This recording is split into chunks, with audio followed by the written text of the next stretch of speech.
तो आइए आज हम बात करते हैं 19/9/2022 के प्रथम पाली के हिंदी प्रश्न पर। तो आपका जैसा कि पहला प्रश्न आप देख रहे हैं, सबसे पहला प्रश्न है यज्ञशाला। क्या लिखा हुआ है? यज्ञशाला है।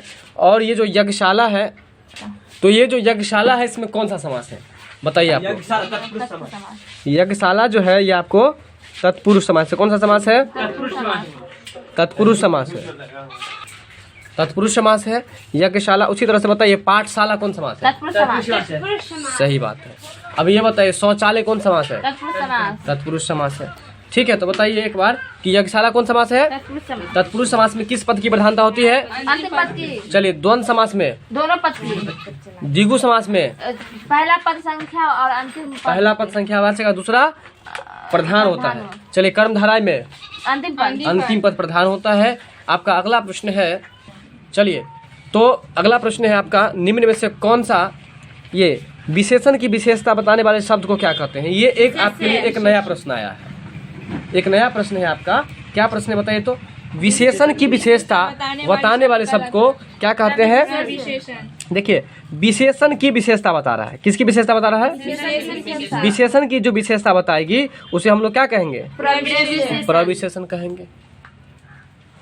एक तो बेचारा खुद विशेषण है और उस विशेषण के भी विशेषता बताया जा रहा है, तो ये तो प्रलय हो जाएगा दुनिया में ना, नहीं हो जाएगा? तो वही बात है, मतलब एक अचानक थोड़ा शॉर्ट लग रहा है ये बात सुनकर कि विशेषण की भी विशेषता बता रहा है, उसे क्या कहते हैं? प्रलय हो जाएगा। तो प्रलय पर सेट कर दीजिए प्रविशेषण। बताइए विशेषण की विशेषता बताने वाले सबको क्या कहते हैं? प्रविशेषण कहते हैं। क्या कहते हैं? प्रविशेषण कहते हैं। अगला है, निम्न में से कौन सा वाक्य है जो भाववाचक है? क्या पूछ रहा है? कौन सा वाक्य है जो भाववाचक है? राम से चला नहीं जाता। बताइए ये भाववाचक है कि नहीं है? जी। है। कैसे?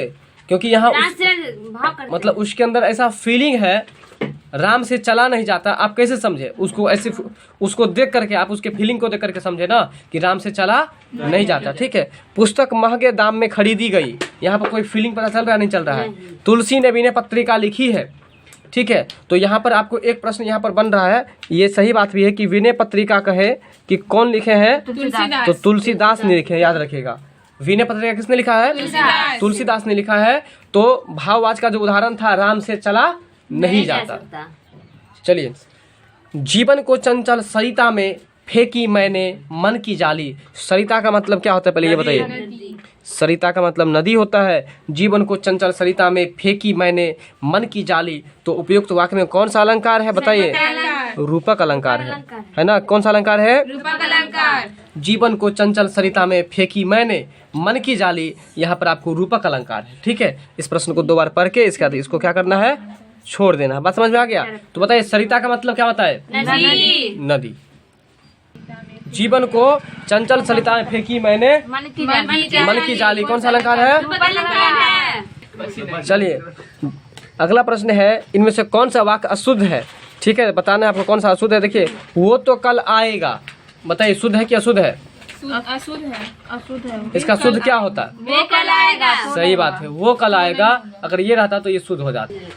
चलिए तो कौन सा अशुद्ध है? यहाँ पर आपको शुद्ध क्या होता है?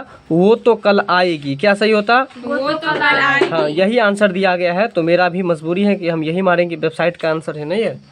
चलिए वो तो कल आएगी, ये सही होता। ठीक है, इनमें से कौन सा वाक्य अशुद्ध है? अशुद्ध पूछ रहा है। वह लड़का पीटता है। वह लड़का पीटता है। बताइए ये सही है कि गलत है? वह लड़का को पीटता है, अगर ये रहता तो ये सही हो जाता। वह लड़का पीटता है, ये आपको सही है। वह लड़का को पीटता है, बात समझ में आ रहा है? तो वह लड़का को पीटता है ये रहता तो क्या हो जाता?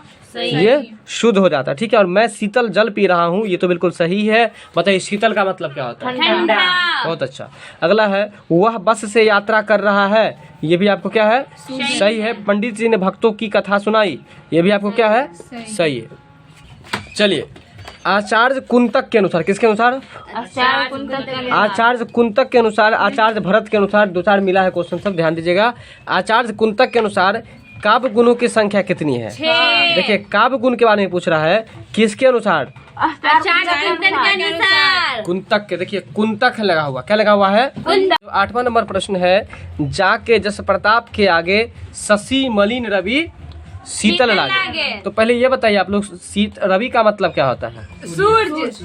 ठीक है, और शीतल का मतलब क्या होता है? ठंडा। तो जाके जस प्रताप के आगे शशि मलिन रवि शीतल लागे, यहाँ पर कौन सा अलंकार है? व्यतिरेक अलंकार है। कौन सा अलंकार है? व्यतिरेक अलंकार है। बात समझ में आ रहा है? ठीक है, अब चलते हैं अगले प्रश्न पर। देखिए, मानो, जानो, मनु, मनहु, ये सब का प्रयोग जो है किस अलंकार में क्या आता है? उत्प्रेक्षा अलंकार में क्या आता है? ये तो आप लोगों को पहले से पता ही है। ठीक है, वह आता दो टूक कलेजे के करता, पछताता पथ पर आता। कहता है वह आता, बोलिएगा जरा। तो बताएंगे आप लोग। यहाँ बाई मिस्टेक 19 नंबर प्रश्न पर चले गए थे। 10 नंबर प्रश्न है, दुबला पतला लड़का को जब हमने दारा सिंह कहा तो। देखिए, आपको हम ये बात बताए थे कि जब इस तरह का प्रश्न है कि जब कोई नाटा व्यक्ति है, उसको राहुल क्या बोला था? कौन आ रहा है? ऊंट आ रहा है। तो जब ऊंट आ रहा है तो वहाँ वो व्यंजना शक्ति था ना, तो वहाँ शक्ति पूछ रहा है। तो देखिए, जब भी अगर मान लीजिए वो स्वाभाविक में ऐसा नहीं हो, वास्तविक में ऐसा नहीं हो, लेकिन अगर हम उसको बढ़ा चढ़ा के बोल दे, मतलब अतिशयोक्ति के जैसे कोई आए, तो वहाँ पर आपको व्यंजना शक्ति हो जाएगा। क्या हो जाएगा? व्यंजना शक्ति। व्यंजना शक्ति हो जाएगा। बात समझ में आ रहा है? बात कुछ समझ में आ रहा है? जब अतिशयोक्ति जैसे नजर आए और वहाँ शक्ति पूछे तो कौन शक्ति मानिएगा? व्यंजना शक्ति। जैसे कि हम बोलेंगे, ये इनके बारे में ले लीजिए कि ई जो मैट्रिक के एग्जाम दोबारा बैठेगा तो बिहार टॉप कर जाएगा। बताइए कौन सी शक्ति है? व्यंजना शक्ति। और कौन सा अलंकार होगा? अतिशयोक्ति अलंकार।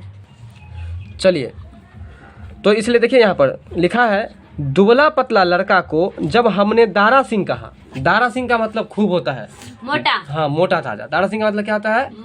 खूब मोटा ताजा। तो अगर दुबला पतला को जैसे मान लीजिए हमको आप लोग क्या बोल दीजिए दारा सिंह, तो चलेगा? नहीं चलेगा ना। तो वही बात बता रहा है कि दुबला पतला लड़का को हमने क्या कहा? दारा सिंह कहा। तो लेकिन कौन सी शक्ति है? व्यंजना शक्ति। उद्देश्य के विषय में जो कहा जाए तो उसे क्या कहते हैं? ये तो आप लोगों को पता ही है। उद्देश्य के विषय में जो कहा जाए उसे क्या कहते हैं? उसे हम लोग विधेय कहते हैं। क्या कहते हैं? ये आपको पढ़े थे, बहुत पहले पढ़े थे, पहला या दूसरा सेट पढ़े थे उसी में। ठीक है, रिपीटेशन प्रश्न है। चलिए, अगला है, निम्नलिखित वाक्य किस सर्वनाम का उदाहरण बताइए। ये तो आप लोगों को जरूर बताना होगा। देखिए, कहता है कि जो मेहनत करेगा वह सफल होगा। जैसे कि तबरेज, ये सब सफल होगा, मेहनत कर रहा है। ठीक है, तो जो मेहनत करेगा वो सब सफल होगा। तो यहाँ पर क्या होगा? कौन सा सर्वनाम होगा? क्यों, कैसे बताइए? हाँ, सही बात बताए आप। सबसे पहला पॉइंट की जो है। दूसरा पॉइंट ये कि मेहनत का संबंध किससे है? सफल से। अगर मेहनत नहीं करेगा तो सफल नहीं होगा। तो इसलिए यहाँ पर याद समझ गए ना? समझ के बात समझे कि नहीं? तो कौन सा सर्वनाम है? हाँ, अगर आप मेहनत करते तो सफल होते। बताइए कैसा वाक्य है? उपमा नहीं, यह है संकेतवाचक वाक्य। पढ़े थे कि नहीं पढ़े थे? चलिए, प्रीत नदी में पाऊं न बोरियों, उपयुक्त पंक्तियों में कौन सा अलंकार है? बताइए कैसे रूपक अलंकार, बताइए आप लोग। रिपीटेशन है। चलिए, तो प्रीत नदी कहाँ गया प्रश्न आपका? प्रीत नदी में पाऊं न बोरियों, यहाँ पर कौन सा अलंकार है? ये आपको रूपक अलंकार है। ठीक है, चलिए, अगला है, कौन सा वर्णिक छंद है? यानी कि वर्णिक छंद पूछ रहा है कि कौन सा वर्णिक छंद है। तो आए प्रजाधीप निकेतन पास उधो, पूरा प्रसार करती करुणा जहाँ थी। यहाँ पर आपको कौन सा अलंकार है? नहीं, इसे क्या कहते हैं? कौन सा छंद है ये? वसंत तिलका है।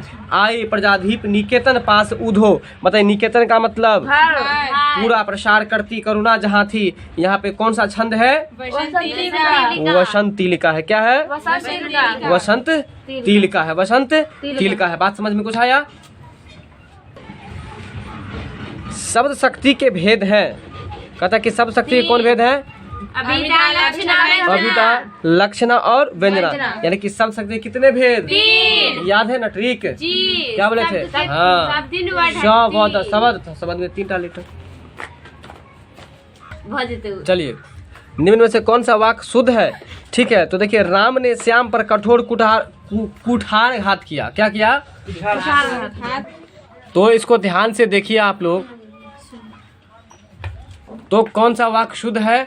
तो लिखा है आपको पुलाव बहुत लजीज है, और उससे पहले जरा अशुद्ध के बारे में चर्चा करेंगे। जैसे कि ऑप्शन ए में देख रहे हैं, राम ने श्याम पर कठोर कुठारघात किया।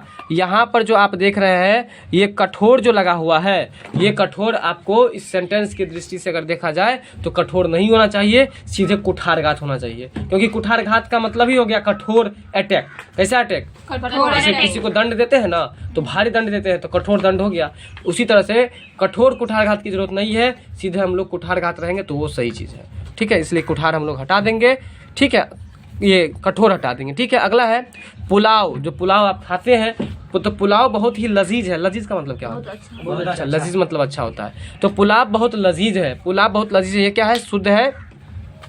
इसका देखिए, इसके बाद वे वापस लौट आए। इसके बाद वे वापस लौट आए।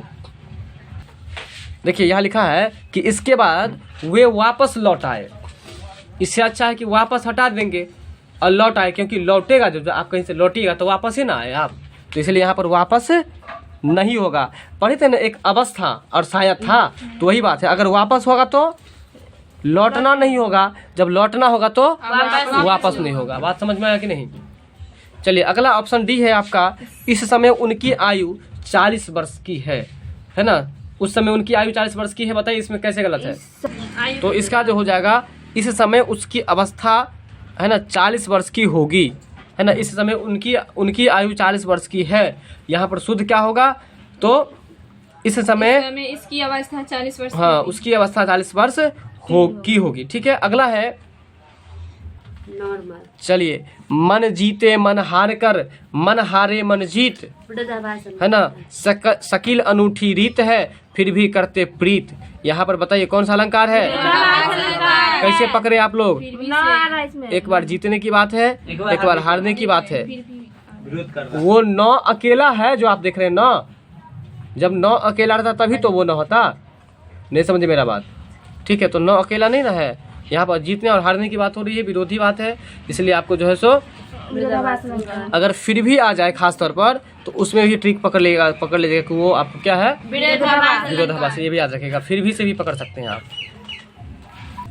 चलिए, निम्नलिखित में से कौन सा युग्म सही करा नहीं है? तो देखिए कौन सा युग्म सही नहीं है? अल्प विराम ऑप्शन ए में है। बताइए सही है जी। अल्प विराम जो आप देख रहे हैं, कॉमा, उस कॉमा को अंग्रेजी में कॉमा कहते हैं, COMMA, और कॉमा को हिंदी में क्या कहते हैं? अल्पविराम कहते हैं। फिर ये बंसी वाला जो देख रहे हैं इसको प्रश्नवाचक चिन्ह कहते हैं। इसके बाद जो आप डंडा वाला देख रहे हैं पूर्ण विराम है, और ये विस्मयादि बोधक का चिन्ह दे दिया, लेकिन ये है नहीं, इसका चिन्ह ऐसे होता है, ऐसे। ये विस्मयादि चिन्ह है। बात समझ में आ गया? तो ये आपको सही नहीं था। चलिए, वह आता तो दो टूक कलेजे के करता, पछताता पथ पर आता। बताइए यहाँ पर कौन सा अलंकार है? स्वभावोक्ति। स्वभावोक्ति। वह आता तो दो टूक कलेजे के करता, पछताता पथ पर आता।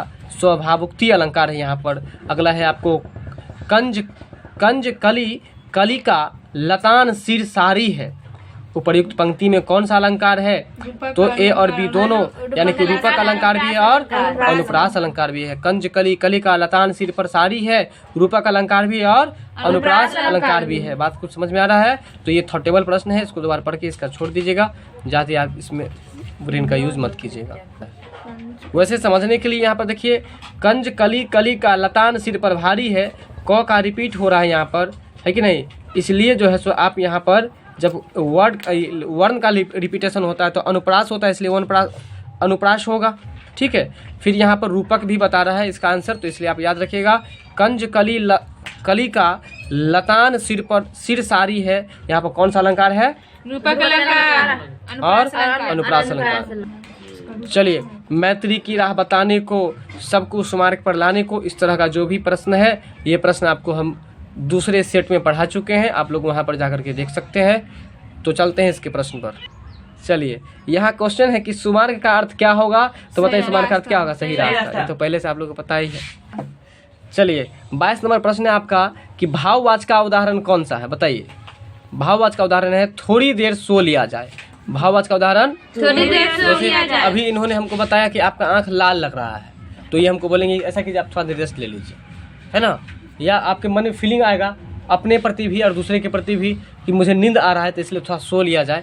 ठीक है, तो इसलिए भावार्थ का उदाहरण कौन सा है? थोड़ा देर सो लिया जाए। ठीक है, चलिए। मेरा छोटा भाई अमर कहाँ जा रहा है? दिल्ली। तो पहले ये बताइए कि अमर का मतलब क्या होता है? नहीं मरने वाले। जो कभी न मरे उसे अमर कहते हैं। ठीक है, तो बताइए आप लोग, मेरा छोटा भाई अमर दिल्ली जा रहा है, इसमें कौन सा पदबंध है? इसमें संज्ञा पदबंध है। क्यों? यहाँ पर जो बताया जा रहा है किसके बारे में? अमर के बारे में। हाँ, अमर के बारे में, इसलिए अमर क्या है? संज्ञा है। ठीक है, इसलिए संज्ञा पदबंध हो जाएगा। चलिए, धर्मात्मा का संधि विच्छेद क्या होगा बताइए?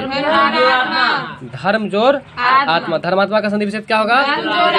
धर्म जोड़ आत्मा होगा। ठीक है, संधि विच्छेद है, इसको याद रखना पड़ेगा आपको। अब चलते हैं अगले प्रश्न पर। आपका अगला प्रश्न है, ले चला साथ मैं तुझे कनक, ज्यों भिक्षुक लेकर स्वर्ण झलक। बताइए कौन सा अलंकार? क्या है इसमें? ज्यों। ज्यों से पकड़ लिए हम लोग ने, तो जैसे ज्यों रहेगा तो हम लोग पकड़ लेंगे कि यह उत्प्रेक्षा अलंकार है, तो ये भी आपको समझ में आसानी से आ गया होगा। चलिए, 26 नंबर प्रश्न है आपका, छंद शब्द किस धातु से बना है बताइए? छीदी से। ये भी प्रश्न आपके लिए क्या है? ओल्ड है, पुराना है। अगला है सिर दर्द। बताइए सिर दर्द का मतलब क्या हुआ? सिर का दर्द। जैसे ही आ गया सिर दर्द मतलब सिर का दर्द, काके किया गया तो तत्पुरुष समास हो जाएगा। ठीक है, तो ये आपको तत्पुरुष समास है। बताइए प्रथम पद किस समास का प्रधान होता है? तत्पुरुष समास अभी भाव समास है। किसका होता है? चलिए, संसार का संधि विच्छेद क्या होगा बताइए? संसार का संधि विच्छेद जो होगा वो आपको समजोड़ सार हो जाएगा। इसके बाद अगला है कि वात्सल्य रस किसे कहते हैं बताइए? ये भी रटना पड़ेगा आपको। वाल सुलभ भाव को वात्सल्य रस कहेंगे। जैसे कि आप लोग पदनिया जुठनिया वाला प्रश्न पढ़े थे, किस में पढ़े थे? इंटरमीडिएट में पद सूरदास का था ना, उसमें कृष्ण भगवान को हम लोग खिलाते हैं और खिलाने के बाद जो है वो थोड़ा सा खाते हैं और थोड़ा सा गिराते हैं। तो यहाँ पर कौन सा रस है? वहाँ वात्सल रस है ना। बच्चों का जो आपको ये लीला होता है वहाँ पर आपको वात्सल रस होता है। बात समझ में आ रहा है? काला अक्षर भैंस बराबर, इस लोकोक्ति का क्या अर्थ होगा? क्या होगा? निरक्षर होना। क्या होगा? लेकिन आपके अंदर कितनी अच्छी विशेषताएं हैं, कितना अच्छा व्यवहार है कि आप साक्षर भी हैं और साथ में आपके पास काला अक्षर नहीं है और न भैंस है, आपके पास गाय है। बात समझ में आ रहा है? तो बताइए काला अक्षर भैंस बराबर लोकोक्ति का अर्थ क्या होगा? निरक्षर होगा। चलिए मिलते हैं अगले वीडियो में, तब तक